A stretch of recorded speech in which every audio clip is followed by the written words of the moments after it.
केशव पंजाब से। महाराज जी आपके चरणों में कोटि कोटि प्रणाम। राधा वल्लभ श्री हरिवंश। महाराज जी मेरा मन कभी भी एक निर्णय पर प्रेरित नहीं हो पा रहा। कभी लगता है सिर्फ भक्ति मार्ग पर चलूं, तो कभी लगता है मन संसारिक जीवन की तरफ प्रेरित करने लग जाता है, परंतु किसी भी एक निर्णय पर नहीं पहुंच पा रहा। महाराज जी इस परिस्थिति में मैं क्या करूं? मन का स्वरूप ही है ये। कबहू मन रंग तुरंग चढ़े, कबहू मन सोच करे धन का, कबहू मन नारी प्यारी लगे, कबहू मन त्याग चले बन का। ये इसका स्वरूप है, इसका स्वभाव ऐसा। इसके स्वभाव को जो मार दे तो वही महात्मा है। अपने निश्चय पर डट जाए वही महात्मा है, नहीं तो सबको फिसला घूम रहा है। कभी भगवान अच्छे लगते, कभी संसार अच्छा लगता है, कभी पाप अच्छा लगता है, कभी पुण्य अच्छा लगता है। यही तो मन की चाल है। इसकी इस चाल को जो रोक दे वही भगवान का भक्त कहा जाता है। इसी की चाल से हमें बार बार जन्म मरण प्राप्त होता है। जितनी जेलें भरी है ना, इसी की चाल से तो भरी है ना। इस मन ने कहा इसको छेड़ दो, छेड़ दिया जीवन। मन ने कहा कि इसको हमें स्वीकार करना है, इसे सुख लेना है। उसको लगा कि हमारे सुख में बाधा, उसको मार दिया। आजीवन जेल में सड़ रहा है, यहां भी सड़ रहा है, नरक भी भोगेगा। जितने भयानक रोग हैं, जितने भयानक दंड है, ये सब मन के मनोरंजन से ही तो है ना। इसी मन को जो मार दे वही महात्मा है। आपका ही मन ऐसा नहीं, सबका मन ऐसा है। ऐसा सबके मन की दशा, क्योंकि आप केवल अपने मन को देख रहे हैं। बकाया जब भगवान में चित्त को जोड़ते हैं वो सबके मन को देखते हैं। सबका मन बिल्कुल सेम टू सेम। अंतर अगर मिलेगा तो कोई भगवान का भजन करके अपने मन को थोड़ा रोक रोक के आगे बढ़ा रहा है, कोई भगवान से विमुख होकर बिल्कुल गिरता चला जा रहा है। वो क्या है, सबका मन ऐसा है। और इसी की गति को जो रोक दे, सा वही मनः कृष्ण पदारविंदयो, अपने मन को भगवान के चरणों में वही महात्मा हो गया, वही सिद्ध हो गया, वही सर्वशक्तिमान हो गया, वही सुखी हो गया। मन हमारा जहां लगता है तो इसका स्वरूप है तदाकार करना। इसकी आदत है, ये जिसमें लगता वही बन जाता है। जैसे समोसा चटनी, तो मन ही समोसा और चटनी दोनों बनकर रसेंद्री में स्वाद भी ले आएगा, है नहीं कुछ।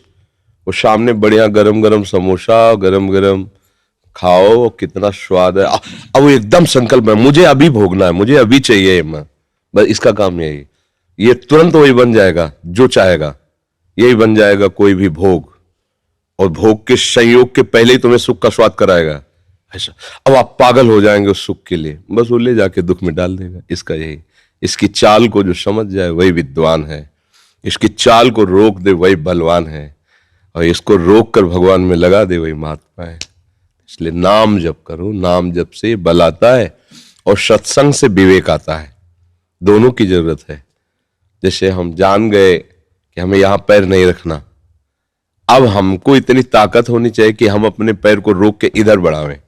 तो ताकत मिलेगी नाम जप से, और ज्ञान मिलेगा सत्संग से, क्या करना चाहिए क्या नहीं करना चाहिए। तो दोनों बातें हमारे जीवन में यदि हो, नाम जप हो और सत्संग हो, तो हम मन पर विजय प्राप्त, केवल मन पर ही विजय प्राप्त करना है। बहादुर वो नहीं है जो पूरे संसार पर विजय प्राप्त कर लेता है। उसको भी कहीं ना कहीं देखा गया बहुत ही गिरा हुआ स्तर। जो संसार पर विजय प्राप्त कर लेता है वो एक छोटे से विषय के लिए गिरा हुआ कहीं दिखाई देता है, लेकिन जो मन पर विजय प्राप्त कर लेता है सबसे बड़ा बलवान वो है। पर मन पर विजय प्राप्त करना बड़ा कठिन होता है, क्योंकि हम मन को सपोर्ट करते चले आए हैं। हमें लगता है मन हमें सपोर्ट कर रहा है, हमें सुख दे रहा है। बस इसी भ्रम के कारण हम मन की अधीनता स्वीकार किए। अगर मन को अधीन करना है तो पहले ये मानना होगा कि मन आज तक सुख नहीं दे पाया, ये फंसाता ही रहा है। सच्ची मानिए, जरा से 2 मिनट के कृत्य के लिए पूरे जीवन जेल की सजा। कितने ऐसे भरे पड़े दृश्य, 2 मिनट मनोरंजन, 2 मिनट, और उसका परिणाम आजीवन या फांसी। कितने भयानक भयानक। तो इसकी चाल को तो रोकना ही पड़ेगा। ऐसा नहीं है जो चाहे कर सको, आप नहीं कर सकोगे, क्योंकि स्वतंत्रता उतनी ही है जितना पुण्य है तुम्हारा। जिस दिन पुण्य खत्म होंगे तो जरा सी बात में फंस जाओगे और पिट जाओगे, बड़े लंबे चले जाओगे। आपको लगेगा अपराध तो ऐसा नहीं, लेकिन वो पूर्व का है, सब जुड़ गया। पुण्य बचाते रहते हैं। जैसे आपके पुण्य है, कोई भयानक पाप हुआ तो अगर पुण्य उससे बड़ा है तो आपको सपोर्ट कर देगा, तो आपको लगेगा बच गए। कोई दंड नहीं मिला और वो क्रिया भी हो गई, बच नहीं गए, पुण्य नहीं बचा, पुण्य नष्ट हुआ, पाप सुरक्षित बना हुआ, उसने कवच की तरह तुम्हें बचा लिया, लेकिन वो नष्ट नहीं हुआ। वो जब प्रहार करेगा तब फिर ढेर हो जाओगे। नहीं तो पाप करते ही अशांति, दुख और भय विषाद घेर लेता है, पर अगर तुम्हें नहीं हो रहा तो तुम्हारे पुण्य नष्ट हो रहे हैं इसलिए। अगर भजन हो रहा है तो सीधे पहले पाप को नष्ट करेगा। तुम्हारे हृदय में जलन होगी, जहां गलत सोचेगा मन, तुम्हारा हृदय जलने लगे कि यार नहीं, अब हम ऐसा नहीं करेंगे, ग्लानि पैदा हो जाएगी, सो आगे निकल जाओगे। तो नाम जप करो, सत्संग सुनते रहो।